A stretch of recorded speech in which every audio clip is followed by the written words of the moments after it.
Hi, Kids Life. Hi, Families. Angelina here. It's been a while since I've been able to touch base here through video. Just watching all the amazing videos you guys have been turning in and all the kids showing us the things they're doing to keep fun and busy has been really great to stay in contact with everyone. I'm reaching out really because I was thinking about how was the next way to connect and how I wanted to make sure you guys were aware we're still here and we're still loving on you guys. But then I really thought about what my family may be going through that maybe is the same way you guys might be feeling or different.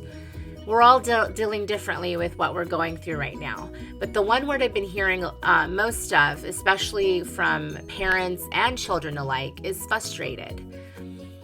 Everybody's kind of frustrated right now. And that's okay, because if we weren't frustrated, I think we would be alien and not human and experiencing emotions. We don't get to do the normal things we like to do every day. In the name of health and safety and being respectful to our community partners and people that are trying to look out for us, we have listened and we've stayed home to take care of our families. But in that, it gets us out of the norm. Kids aren't at school. Kids aren't having play dates like they would in the summer. They're not be able to see their friends. They're dealing with their brothers or sisters constantly, or maybe they're a single child and they're all by themselves at home with their parents. Parents are also dealing with either maybe not working right now, or they are trying to work from home, and that's not easy either. Or also even having to go to work and trying to figure out how that looks for the family to keep themselves safe.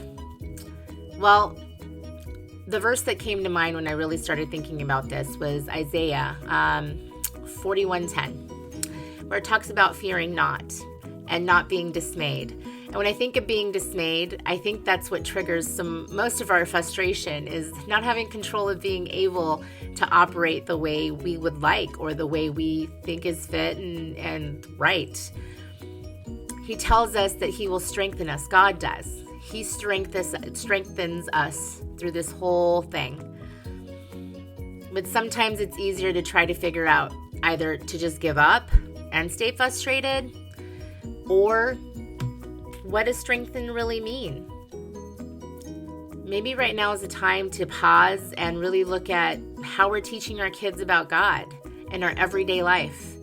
Because at the end of the day, I know some of us here from the schools, we're their number one teacher. As a parent, we're the ones that are supposed to be teaching them. So how are you teaching your kids in these moments?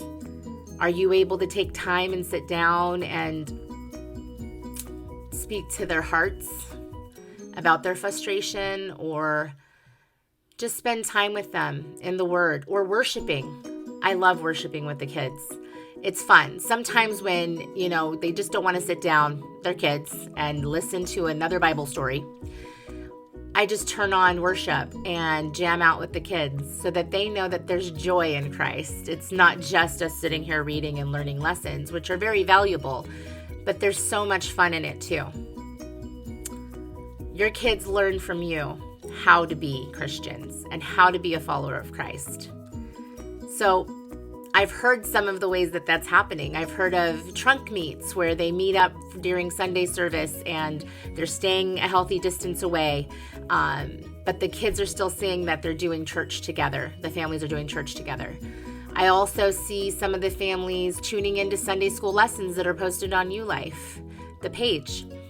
I'm also seeing people that are sitting down together and listening to the word when pastor is preaching it, or Thursday nights when there's worship happening maybe, and showing your kids, maybe they're not there yet, but showing them how you worship.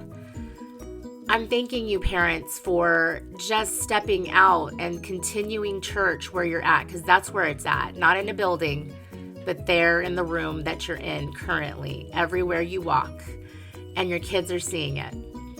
So thank you for being the parents that Christianity has asked us to do and be, because from 20 years from now, your kids are going to remember how we reacted during these times.